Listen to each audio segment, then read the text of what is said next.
Welcome back everyone and इस episode में हम लोग बात करेंगे प्लाजा वायर्स लिमिटेड के बारे में। देखो 470 करोड़ का मार्केट कैप है कंपनी, तो हम लोग का जो एक पैरामीटर रहता है कि ऐसी कंपनीज ढूंढने की कोशिश करें जो कंपैरेटिवली छोटी हैं एंड इनके अंदर ग्रोथ स्टेडी है।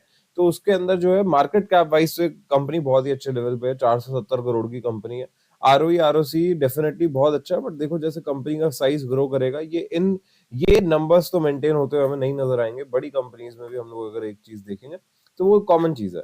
बट अगर हम लोग यहाँ पे बात करते हैं बिजनेस की, तो वायर्स का business and marketing of LT aluminium cables हो गया, फास्ट मूविंग इलेक्ट्रिकल गुड्स हो गए under it flagship brand plaza cables के अगर हम लोग प्रोडक्ट्स या देखें, action cable, plaza fans, heaters, iron, इसके अलावा पीसीजी प्रोडक्ट्स हो गए। तो अल्टीमेटली केबल्स और ये जो फास्ट मूविंग इलेक्ट्रिकल गुड्स होते हैं इनका प्रोडक्ट है। कहीं ना कहीं मुझे ऐसा लगता है कि ये जो फास्ट मूविंग इलेक्ट्रिकल गुड्स है इनकी मार्केट इंडिया के अंदर अच्छे पेस पे ग्रो कर रही है, ये फिगर्स है।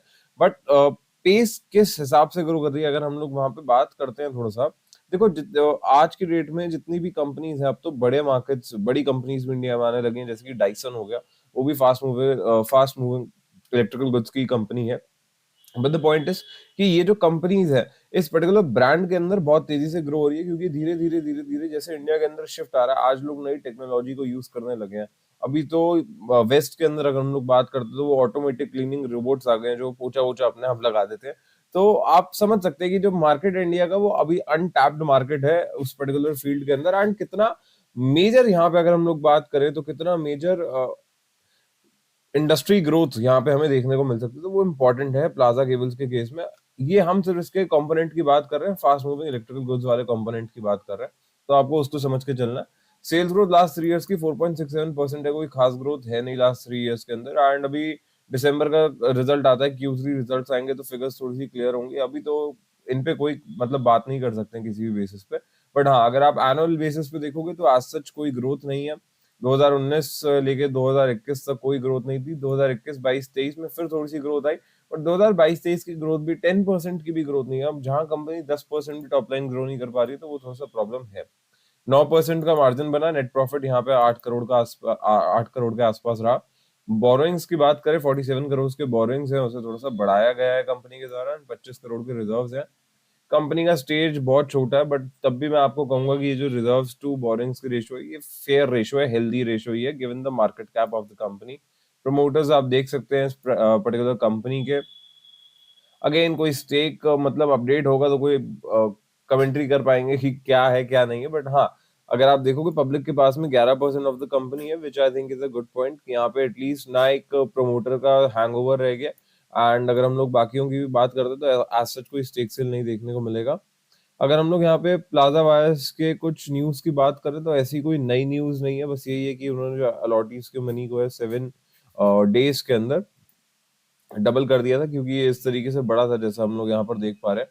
अब क्या हो रहा है करंटली प्लाजा केबल में, थोड़ा सा उसको डिस्कस करते हैं। देखो करंटली हमें यहाँ पे एक राउंडिंग बॉटम पैटर्न जो है वो बनता हुआ नजर आ रहा है, बट इसका मतलब ये नहीं कि बहुत अच्छा टाइम है बाय करने के लिए। डेफिनेटली जो देखो हम लोग यहाँ पे ना एक जिस्ट के हिसाब से बात करते हैं, जो आपका रिस्क मैनेजमेंट है, आपका रिस्क प्रोफाइल है, वो सारी चीजें जो है सर्टेनली एक पर्सनलाइज फॉर्मेट होता है एंड वो चीजें आप ही डिसाइड करेंगे। अपना रिसर्च जरूर करना।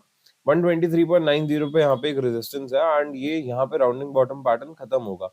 अगर तो स्टॉक इसके ऊपर निकल जाता है एंड सस्टेन करने लगता है इन लेवल्स पे, एंड बाय देन मैं उम्मीद कर रहा हूँ कि Q3 रिजल्ट फिगर्स हमारे सामने होंगी, तो देयर आर चांसेस कि वापस जो है अपने ऑल टाइम हाई को स्टॉक हमें टच करता हुआ नजर आए, जो कि है, एक मिनट देखते हैं यहाँ पे, जो कि है यहाँ पे ऑलमोस्ट 173 पे। बिकॉज इस लेवल के ऊपर ना ये जो जोन है जहाँ पे कर्सर है इस समय, यहाँ पे कोई रेजिस्टेंस है ही नहीं अल्टीमेटली स्टॉक में। तो ये जो जोन है बहुत अच्छा जोन रहने वाला है। अब करंट प्राइसेस पे जो पोजीशंस बना रहे हैं, आप अपने रिस्क प्रोफाइल को देखें, सबसे पहले उसको समझें, वो इंपॉर्टेंट है, क्योंकि ये करंट लेवल पे थोड़ा सा बाय करना रिस्क के रेंट पर हो सकता है। थर्डली, अगर आप सीएमबी पे बाय कर भी रहे हैं स्टॉक को, तो आई थिंक 95.75 के नीचे अगर स्टॉक निकल रहा है तो it is a good level to consider your stop losses. ये लेवल है 94.60 का, सॉरी। इसके नीचे अगर स्टॉक निकल रहा है तो आप देख सकते हैं कि यार ये जो वापस है एक डाउन साइड पे जाता हुआ नजर आ सकता है। अभी देयर आर चांसेस कि यहाँ पे राउंडिंग बॉटम पैटर्न कंप्लीट ना होकर स्टॉक इसी लेवल में भी स्टक हो जाए। तो देयर आर मल्टीपल थिंग्स जो करंट प्राइस से हो सकती है, but once it breaks a level of 124 rupees, there are higher chances कि स्टॉक जो है यहाँ पे एक अच्छे मूव हमें स्टॉक में देखने को मिल सकता है। तो अब मुझे लगता है आपको वो फैक्टर समझना चाहिए यहाँ पे। बट विद दैट सेड, मैं उम्मीद करता हूँ कि ये वीडियो आपको इन्फॉर्मेटिव लगी होगी।